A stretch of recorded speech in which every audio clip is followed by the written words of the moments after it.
The most important person in this world is my daughter. You are so much more. You are so much more than even you know. Christina Applegate lost everything in an instant. She has finished her last TV role. Her most recent film was canceled. Because of a sickness that is killing her body, she is no longer able to work. However, her illness is not the true controversy. It is what occurred decades ago and no one was aware of. The decisions she made as a child, the predators, and the abuse. Even her biggest fans will be shocked by the tragedy she will disclose in her upcoming memoir. Not all secrets were intended to remain hidden. On November 25, 1971, Christina Applegate was born in Hollywood. Her father produced records. Her parents divorced shortly after she was born, although her mother was an actress and singer. Before she could even recall, her career in show business began. She and her mother made an appearance on the soap opera Days of Our Lives when she was only 3 months old. Because she was unable to pay for babysitters, Nancy Pretty accompanied Christina to shows and auditions. Occasionally, when her mother performed, the infant was lured onto the stage with M&Ms. By kindergarten, Christina had already joined the Screen Actors Guild, although other kids her age were still learning to speak. She appeared in a commercial for a Playtex baby bottle when she was just 5 months old. Her single mother relied on it to keep them afloat, so it wasn't simply adorable. Toys and cartoons were not part of Christina's early recollections. They were about waiting for the next scene while on site and listening to stage orders. Stephen Stills, a musician Nancy briefly dated, once gifted Christina a guitar that she kept for years. She only knew that world. She was more than a young star in Hollywood. In it, she was surviving. Christina debuted in a bizarre horror film called Jaws of Satan when she was 9 years old. It was about devil-possessed snakes attacking an Alabama community. Christina portrayed a businessman's daughter, and the movie was so unpopular that it was hardly released. Still, it was her first foray into professional acting from baby advertisements. She then went on to television programs including Silver Spoons and Charles in Charge. Her performance in Heart of the City earned her a Young Artist Award in 1986. The majority of children went to the park in the afternoons. Christina used hers to practice lines and film scenes. However, there was something extremely terrible hidden underneath the accomplishment. Christina was called fat by a local lad when she was 8 years old. The single word had a powerful effect on her. That one incident, she subsequently claimed, marked the beginning of a protracted struggle with food and self-worth. Her mother signed her up for Weight Watchers when she was 15, just as she was getting cast as Kelly Bundy in Married, with Children. Christina stopped eating healthily. She would only eat 5 almonds on certain days. She would remain at home and scream if she ate 6. It appeared that her mother was unaware of the harm. Nancy only inquired, "How'd you do it?" after Christina lost 110 pounds. Christina was cast in the part that would make her famous in 1987. She played Kelly Bundy, the blonde daughter in Fox's daring new sitcom, at the age of 15. The 11-season program contributed to Fox's rise to prominence as a major network. It was different from anything else on TV, humorous, and crude. Christina's portrayal of the stupid blonde gained notoriety. Her quotes, often referred to as Kellyisms, became beloved. However, she was starving herself in silence while making millions laugh. She suffered from an eating disorder for decades. It wasn't until 2024 that she publicly discussed it. She talked candidly on her podcast with Jamie Lynn Sigler that year. She claimed that she simply quit eating because of the extreme pressure to be skinny. For years, she wanted her bones to be visible. Nobody was aware. Although she appeared okay on TV, she was breaking on the inside. She still has trouble with mirrors. To keep from crying, she writes messages on the glass. At the age of 19, Christina Applegate landed her first major film role, but it didn't turn out as planned. Keep the Babysitter's Death a Secret from Mom. It hardly made an impression when it debuted in theaters in 1991, earning only $4.2 million on its opening weekend and ranking number 6. It only made $25.1 million overall. In the beginning, Christina had no desire to work on the movie. At the time, she was still working on Married with Children and had little interest in commercial movies. She eventually acknowledged that she pretended to be superior, even accusing herself of being a jerk for being so challenging on set. However, the movie gradually gained popularity in spite of its poor box office performance and reviews. People began watching reruns on cable and rented it on VHS. It developed become a cult favorite over time. Viewers identified with her performance even when critics failed to recognize her potential. When her long-running TV show ended in 1998, Christina realized she needed to take risks. At the age of 26, she was prepared to establish herself as someone other than Kelly Bundy. She picked 2 films that year that couldn't have been more dissimilar. One was the big hit, a crazy, action-packed comedy in which she co-starred with Mark Wahlberg. The other was Mafia, a blatant parody in which she portrayed the fiancée of a mobster. Although neither movie was a huge hit, it wasn't the main objective. She was eschewing her previous persona. Her first significant foray into adult roles was in these roles, and they demonstrated to the industry her ability to work with characters who were more complicated and edgy. It was a calculated, cautious adjustment, and it was successful. She went much farther with The Sweetest Thing in 2002. People assumed she and Cameron Diaz had known one another for years because of their effortless chemistry. The movie wasn't quite well received by critics. Even though Roger Ebert acknowledged that the film wasn't very excellent, it was difficult not to respect the way Christina, Diaz, and Selma Blair put themselves into it. The movie was intended to be a female adaptation of There's Something About Mary, complete with outrageous situations and insane humor. It was a turning point for Christina. For the first time, audiences viewed her as a romantic lead rather than as a sidekick. The industry also paid attention. She was able to take center stage thanks to new offers and more opportunities that resulted from her on-screen relationship with Diaz. Anchorman followed in 2004. Christina portrayed TV anchor Veronica Corningstone, who was modeled after journalist Jessica Savage. She was able to play another renowned figure in this role, this time on the big screen. In a film that relied heavily on improvisation, she competed with Will Ferrell and his comedic crew. The script didn't even include many of the scenes. Veronica became more than just a character because of her timing, delivery, and self-assurance. She came to represent Christina's progress. Fans greeted her return with open arms when Anchorman 2 was released in 2013, almost 10 years later. She had developed into a daring actor who could design her roles and compete with anyone on film after starting off as a young sitcom star. Christina Applegate had always wanted to be a Broadway performer. That goal was eventually realized in 2005 when she played the lead in the Al Hirschfeld Theater's revival of Sweet Charity. From May 4th to December 31st, the musical performed for 279 performances. She received a nomination for a Tony Award for Best Actress in a Musical, a nomination for a Drama Desk Award, and a Theatre World Award for her portrayal as Charity Hope Valentine. Her transition from comic television to musical theater astounded critics. Having studied dancing since she was a little girl, this position felt like the culmination of all her hard work. However, the path to Broadway was not without its challenges. Beginning in Minneapolis on January 25th and continuing through Chicago and Boston, the show had a difficult 3-city preview tour. The show has high physical requirements. The intensity was constant, and the choreography was intricate. Nevertheless, Applegate was committed to overcoming everything. The night that made all the difference then arrived. During a Friday night performance in Chicago on March 11th, Applegate shattered her right foot's 5th metatarsal bone. She continued for another 20 minutes until the pain compelled her to quit, even though it had occurred in the first few minutes. The performance had to be completed by her understudy.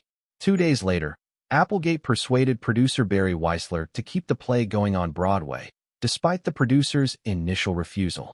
Her passion was too great to stop there.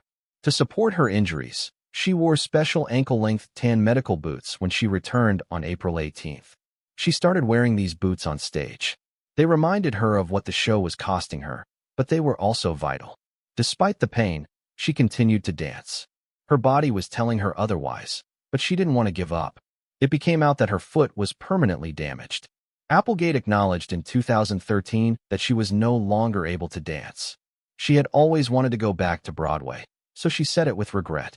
She had been involved in dancing since she was a little girl. It all ended with that one injury. It altered her perspective on her job.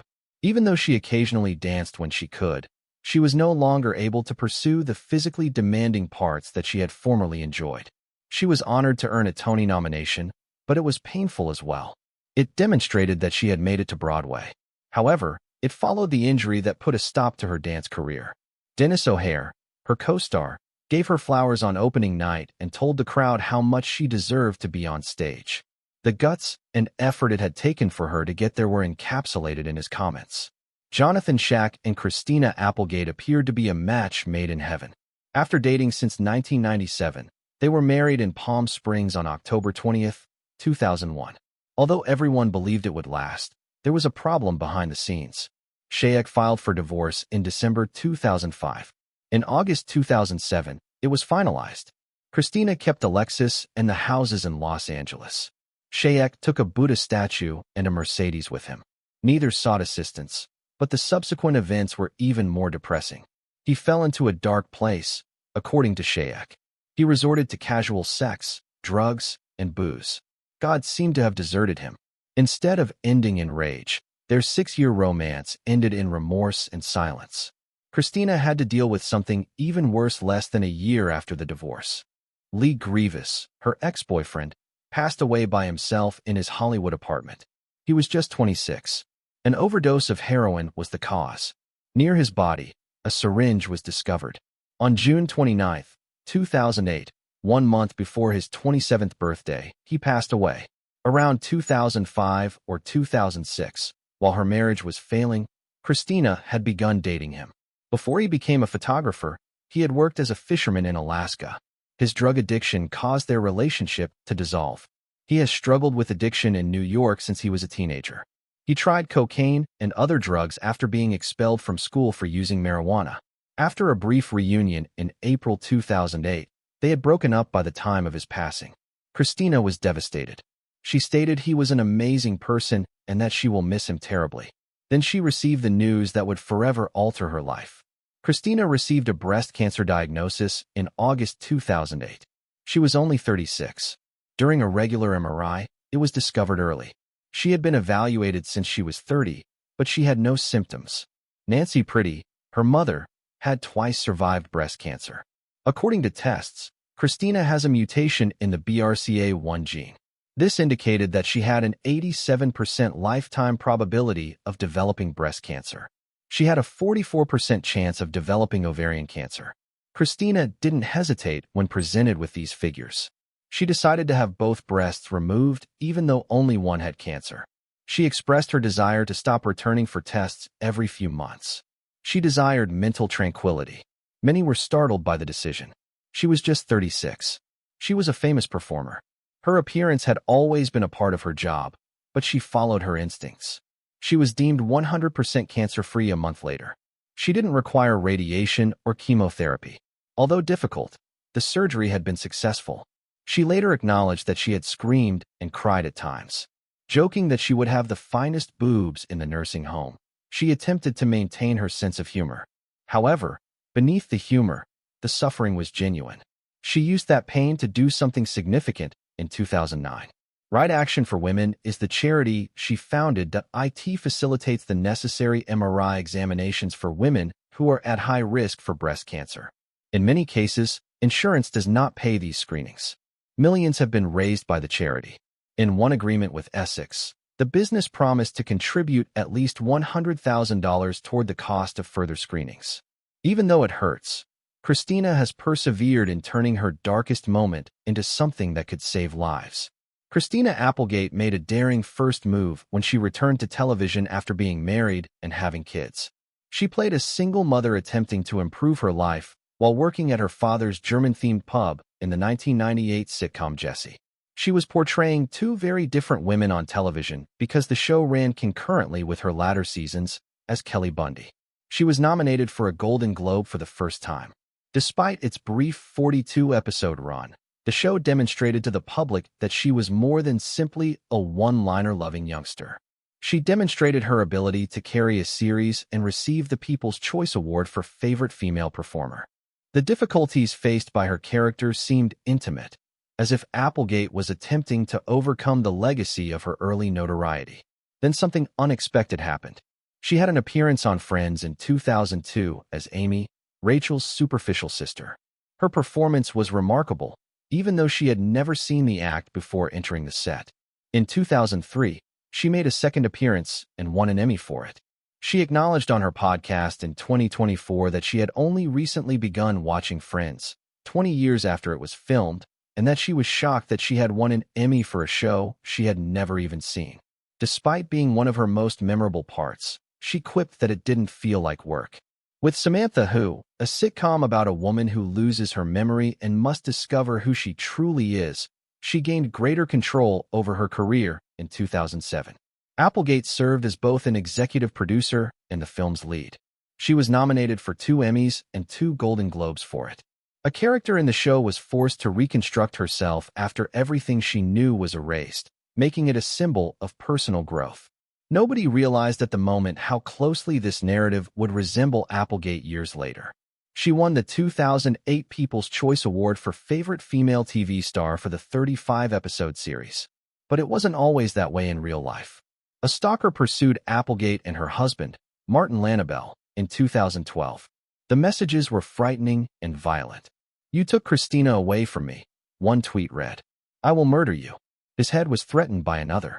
Days after they started, the LAPD was able to secure a search warrant for Twitter due to the severity of the threats.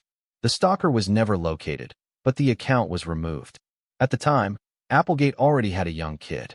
She was compelled by the event to make her house more secure. This was not the first time it had occurred. At one point, someone had broken in and put on her clothes. Then came the turning point in the story. While filming the last season of Dead to Me in 2021, Applegate received a multiple sclerosis diagnosis. In retrospect, she saw that the first indication had appeared years before. She brushed it off after falling while sprinting while shooting the pilot.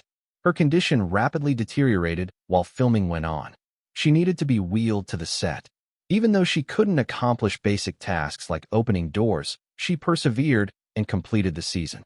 She then stated, "I discovered that I had multiple sclerosis on a Monday after work, a condition that will affect me for the rest of my life." Everyone was astonished by her candor regarding the illness. "I don't like living," she admitted. "I no longer find things enjoyable.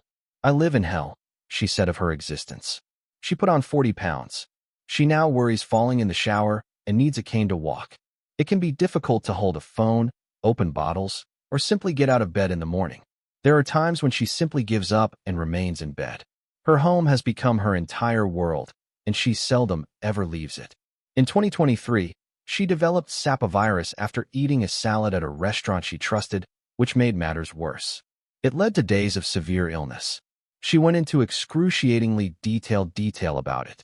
Sickness, lightheadedness, and diarrhea while attempting to take a stool sample. She discovered that consuming someone else's feces was the source of the infection. She once woke up unaware that she was in a pool of her own feces. She was required to use adult diapers. She admitted to People magazine that she had visited the ER over 30 times due to digestive and stomach problems. The vomiting and discomfort seemed to go on forever. She finally made a devastating statement in 2023. "I don't see myself working in front of a camera again," she remarked. It was just no longer feasible to work 12-hour days and wake up at 5 a.m. She referred to the Screen Actors Guild Awards as her final awards ceremony and made one farewell appearance there. She isn't giving up entirely, though. She intends to continue working in some capacity and support her daughter by doing voiceover work. Restarring as Kelly Bundy in an animated Married with Children series is one of those projects. Christina Applegate's comedy and strength have always been well known. However, she revealed something else to the world in June 2024. She subtly revealed something on her show that surprised the audience. She claimed to be in such a profound despair that she didn't see the purpose in going for a walk or even obtaining coffee. She made no effort to make it seem fancy. All she said was, "I don't like living." This was the most vulnerable she had ever been at 52, following decades of being in the public eye. The situation worsened after that year. She talked candidly on what it was like to live with multiple sclerosis in November 2024. She was clear. She claimed that she screamed in bed due to excruciating agony. She was unable to answer her phone. She was unable of opening a bottle. Her hands were tired. One MS sufferer compared the discomfort to knives in the stomach during that same show. Christina made no attempt to mitigate the situation. "It's the worst," she remarked. Suicide watch allegations dominated the news 2 weeks after she made her mental health confession. She swiftly clarified that it wasn't true. She clarified that talking openly about mental health was therapeutic, but she said she had never been on suicide watch and never would be. It alleviated some of the embarrassment. She was aware that her statements had been misrepresented by the media, but she refused to retract her candor. Her physique had transformed in ways she couldn't ignore by the beginning of 2023. Due to her medicine and lack of exercise, she had put on 40 pounds. The once dancing woman now walked with a cane. She claimed that she no longer felt like herself. It hurt to watch herself on the last season of Dead to Me. She was unable to finish it all at once. People didn't know what she was going through on the inside, but she wanted them to know that she was conscious of what they saw. Then the 2024 election night arrived. Kamala Harris had just lost to Donald Trump. Social media was buzzing after Christina put something online. She advised anyone who voted against the rights of women or people with disabilities to unfollow her. She reported that her daughter was crying. She announced that she was closing her fan account. She didn't hold back when someone made a sexist remark. "I'm furious," she said. The internet, however, never forgets. She made an effort to apologize by the next morning. She claimed that she was crying, that she was no longer upset, and that all she wanted to do was watch Bravo programming. However, the harm was already done for a lot of fans. Los Angeles was devastated by wildfires in January 2025, a few months later. Still in shock by the election, Christina blew up once more. She attacked those who claimed Hollywood deserved it on her podcast. She stood up for her city. She claimed that ordinary people, not celebrities, made up the majority of LA. Christina wasn't in the mood for her co-host's attempts to soothe her. "I'm done being quiet," she said. Another round of online criticism was triggered by that episode. Some claimed to be on her corner. Some claimed to be done with her. Christina, however, was not going to slow down. Her book, You with the Sad Eyes, is scheduled to be published in March 2026. It is expected to disclose trauma she has never discussed: abuse, physical problems, and desertion. At the age of 3, she began performing. This implies that there are years of tales that the general public is unaware of. "The book won't be dramatic for the sake of drama," she stated. "It will just be truthful. It's scary, but it's time," she added. She got another opportunity to play the part that made her famous. Married with Children was being developed as an animated series. With the entire original cast, it would have revived the Bundy family. Christina was planning to go back to her sole remaining job, voice acting. However, the project was scrapped in July 2025. Kelly Bundy is no longer there, but the studio left the door open. Christina took on a new position in 2023. She forced everyone to pay attention to disabilities when she arrived to the Emmys with a cane. Behind the scenes, she lobbied for accommodations. Producers paid attention when she told them she needed assistance getting ready and support on set. She had survived breast cancer years before. She was now speaking for those with cancer and MS, or anybody who felt unnoticed.